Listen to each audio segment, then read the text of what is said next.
Very good afternoon, everyone. I am Nurul Afika, and I'm going to be presenting the antimicrobial and antibiofilm potential of Muntingia calabura leaves against Candida albicans.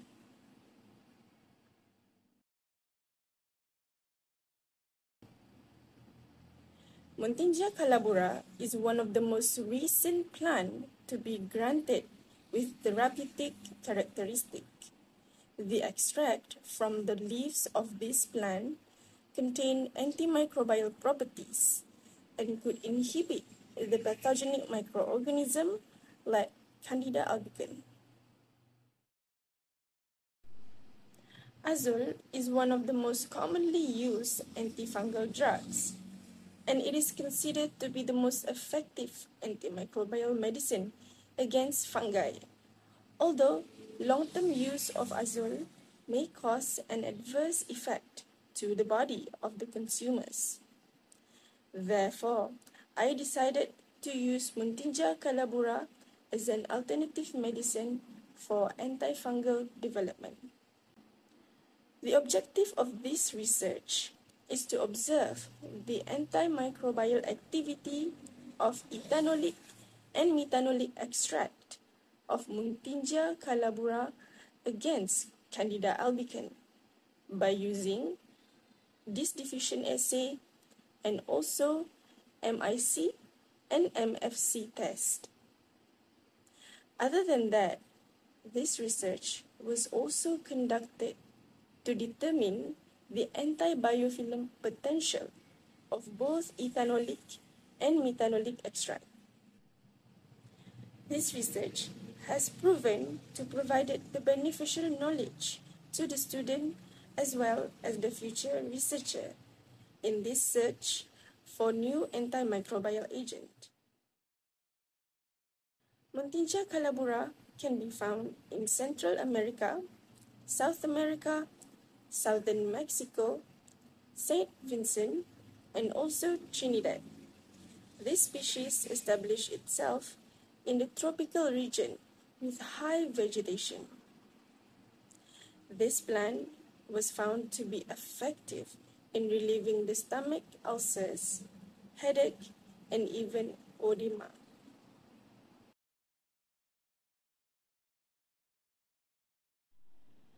For ethanolic and methanolic preparation, the Muntingia calabura leaf were first grinded into small powder. The sample then both diluted into ethanol and methanol for 5 days. And after 5 days, the sample was transferred into rotary evaporator to produce the required plant extract. The extract produced then transferred into a vacuum seal for further freeze drying process. Next, for this diffusion, the PBS suspension was prepared by inoculating the Candida albicans into the PBS solution. By using swab, spread the PBS suspension onto the subrod dextrose agar plate. The disc was then prepared and pipetted with the plant extract, and the disc then transferred onto the agar plate after it was dried.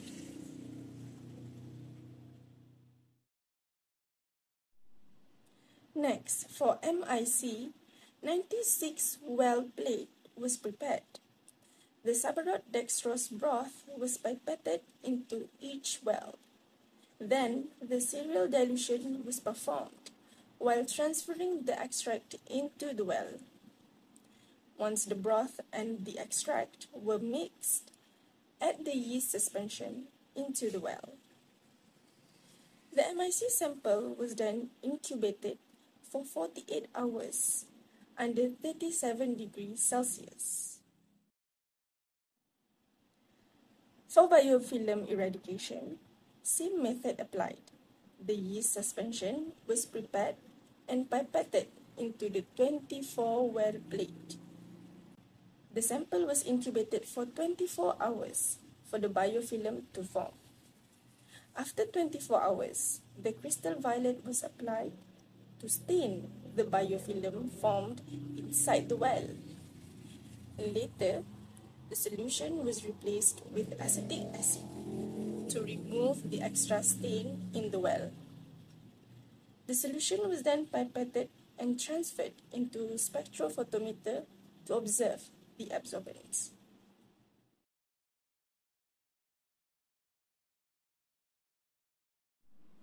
Based on the result, we can conclude that methanolic extract has succeeded in suppressing the Candida albicans growth. The percent inhibition of methanolic extract reached almost as high as antiseptic. This showed that methanolic extract provides an excellent antimicrobial activity against Candida albicans. The same thing goes for ethanolic extract. It successfully inhibits the Candida albicans, although the percent inhibition of ethanolic extract did not reach as high as methanolic. However, further improvement, ethanolic extract will be an excellent antifungal agent. Next, for the MIC, the table showed that the value of MIC for methanolic extract obtained from the experiment was 31.25 mg per milliliter, and for the MFC, the value was 62.5 mg per milliliter. For the ethanolic extract, the MIC and MFC value was the same as methanolic extract, which is 31.25 mg per milliliter and 62.5 mg per milliliter.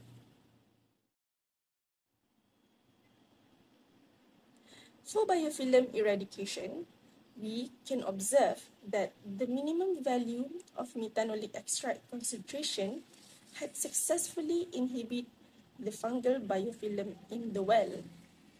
The antibiofilm activity of methanolic extract was as high as its antimicrobial activity.